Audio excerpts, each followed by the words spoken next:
Good morning everyone. Class 9 student poem number 3 कविता number 3 बेटे 2 lecture हम ले चुके हैं।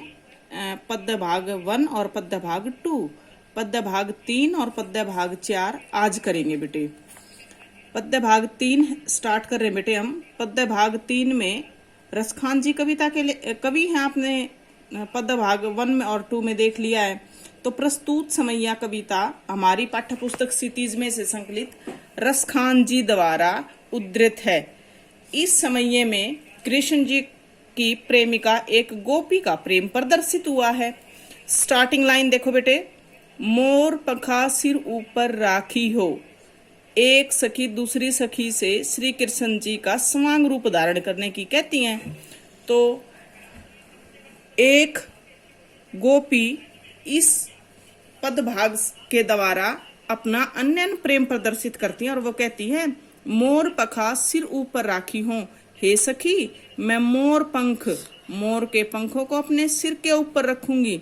गुंज की माला गले पहिरूंगी। और मैं गुंज की माला, गुंजा की एक प्रकार की माला होती है बेटा। गुंजा एक प्रकार का पौधा होता है, पौधे पर मोती लगते हैं और उनकी फिर माला बनती है। तो मैं गुंजा की माला भी गले में पहन लूंगी। ओढ़ी पीताम्बर। अब आपको पता है श्री कृष्ण जी पीले वस्त्र धारण करते हैं, तो कहती है ओढ़ी पीताम्बर की मैं पीताम्बर भी पहन लूंगी, पीताम्बर को ओढ़ लूंगी। ले लकूटी, और हाथ में लाठी को लेकर, हाथ में लाठी भी ले लूंगी, पीताम्बर भी ओढ़ लूंगी। और वन गोधन ग्वारिन संग फिरूंगी। और वन में गोधन गौवों के साथ, गवालों के साथ खूब घूम लूंगी। भाव तो वही, हे सखी, जो रसखान जी कहते हैं, भाव तो वही मेरे रसखान जी यहाँ कहते हैं कि जो भी मेरे श्री कृष्ण जी को भाता है सो तेरे कहे सब समांग करूंगी। जो भी तुम कहोगी वो मैं सब रूप धारण कर लूंगी। परंतु या मुरलीधर की, लेकिन मेरे हे मुरलीधर की, मैं श्री कृष्ण जी की मुरली को या मुरलीधर की अधरान धरी, अपने ओठों पर अधराने धरूंगी। मैं श्री कृष्ण जी की मुरली को अपने होठों पर नहीं रखूंगी। यहाँ गोपी दूसरी गोपी को कहती है, सखी, जो भी तुम कहोगे श्री कृष्ण जी के मैं सारे समांग रूप धारण कर लूंगी, लेकिन अपने ओठों पर मुरली को नहीं रखूंगी। यहाँ गोपी मुरली को अपनी सोत मानती है और वो कहती है ये श्री कृष्ण जी को हमसे ज्यादा प्रिय है। मुरली श्री कृष्ण जी को हमसे ज्यादा प्रिय, इसलिए मैं मुरली को अपने ओठों पर नहीं रखूंगी। 4th पद्य भाग देखें बेटा। प्रस्तुत समैया हमारी हिंदी की पाठ्य पुस्तक क्षितिज भाग में से संकलित हैं। रसखान जी इस कविता के कवि हैं। इस कविता में रसखान जी एक गोपी का वर्णन कर रहे हैं और गोपी का वर्णन करते हुए कहते हैं कि श्री कृष्ण जी की मुस्कुराहट इतनी मनमोहक है कि उसके प्रभाव से कोई बच ही नहीं सकता। कानिंदे उंगली रही वो, कि मैं कानों में उंगली डाल लूंगी जब ही मुरली धुनी मंद बजे ही। जब भी श्री कृष्ण जी मुरली को बजाएंगे, जब भी मुरली धुनी मंद बजे ही, जब भी मुरलीधर श्री कृष्ण जी की मुरली मंद मंद बजेगी, धीरे धीरे बजेगी, तो मैं अपने कानों में उंगली डाल लूंगी।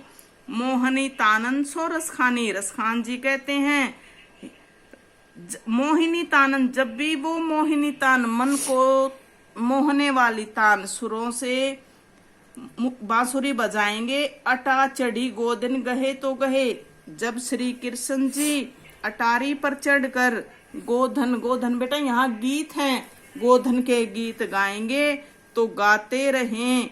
अगर ये धुनी मेरे कानों में पड़ गई तो टेरी करो सिगरे, तो मैं पुकार कर सिगरे सभी ब्रज के लोगों को कह दूंगी।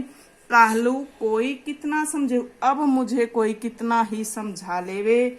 मायरी वा मुख की मुस्कानी, और मैं कह दूंगी, हे मेरी माँ, हे मेरी मैया, हे मैया।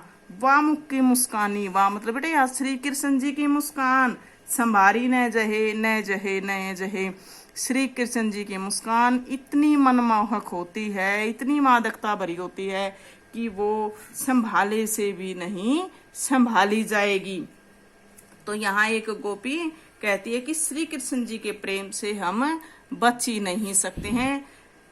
रसखान जी ने यहाँ गोपियों का श्री कृष्ण के प्रति अन्यन प्रेम भक्ति दिखाया है, अन्यन प्रेम भक्ति दिखाई है बेटे।